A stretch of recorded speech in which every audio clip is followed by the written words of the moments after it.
ઉપલેટામાં Nobel શાળાના વિદ્યાર્થીઓએ તાલુકાના મજેઠી ગામની મુલાકાત લીધી।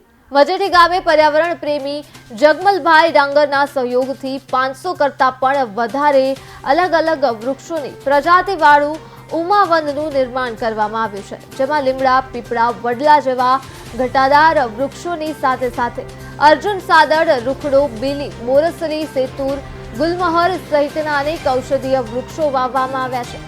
આવતા થોડા વર્ષોમાં આ ઉમાવન એક જંગલનું સ્વરૂપ બની જશે। અહીંયા હજારો કલરવ કરતા પંખીઓ અને પતંગિયાનો આશ્રય સ્થાન અને ખોરાક મળી રહેશે। ત્યારે વિદ્યાર્થીઓએ વનની મુલાકાત લઈ પ્રકૃતિ વિશે માહિતગાર કરવામાં આવ્યા। જે મટેડી ગામમાં આવ્યા છે, અહીંયા પ્રકૃતિના ખોળે અમે રામવન, ઉપવન પણ જોયું અને એમાં બહુ બધું મેં અહીંયા શીખ્યું પણ છે।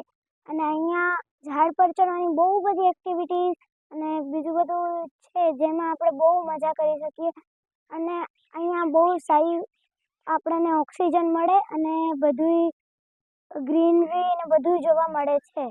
અહીંયા મજેઠી ગામમાં અમે જોયું કે અલગ અલગ ઔષધિઓ છે, આખું એક ઉમાવન બનાવેલું છે કે જેમાં જે લુપ્ત થતી જાતિ છે કે જે આ વૃક્ષોની જાતિ કે જે આપણને બહુ ગીરના જંગલોમાં જોવા મળે, એના સિવાય ક્યાંય જોવા મળતી નથી, તેના અહીંયા અમે વૃક્ષો જોયા। એ ઉપરાંત લીમડો, વડલો, પીપળો એવા બધા વૃક્ષો જોયા। એ ઉપરાંત અહીંયા જે જુદી જુદી ઔષધિઓ બનાવવામાં આવેલી છે કે જે ઉગાડવામાં આવેલી છે કે જેનાથી આપણને શું ફાયદો થાય છે, એ બધા વિશે અમને માહિતી આપી।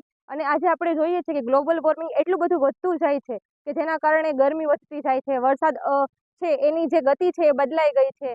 આપણે જોઈએ તો ભૂકંપ આવે છે, પૂર આવે છે, તો એ જે કુદરતી જે આફતો સર્જાય છે એનું કારણ શું છે? તો આપણે બધા જાણીએ છીએ કે આ જે વૃક્ષો કપાઈ જાય છે, આપણે બધા આપણી જે લાઈફસ્ટાઈલને જે એકદમ સેટ કરવા માટે જે વૃક્ષોને કાપીને ત્યાં આપણી બિલ્ડિંગો ઊભી કરીએ છીએ। તો આજે અમે અહીંયા જોયું કે અહીંયા ઉમાવનમાં અનેક 500થી વધારે વૃક્ષો છે અને જ્યાં કુદરતી વાતાવરણ મળે છે અને જે આજે આપણે ઓક્સિજનની ખરેખર જરૂર છે, તો જે અહીંયા અમને જોવા મળેલું છે। અમે પ્રકૃતિના ખોળે મજેઠી આવ્યા છીએ, ત્યાં ઉમાવન, રામવન અને ત્યાં પ્રકૃતિ વિશે આપણે ઘણી બધી વાતો શીખવા મળે છે। અમે અનેક ઝાડ જોયા, તેના ઔષધિઓ અને ઔષધિઓનો ઉપયોગ છે તે જોયા અને અહીંયા ઝાડવા ઉપર ચડીને આપણે ઘણી બધી પ્રવૃત્તિઓ કરી શકીએ છીએ।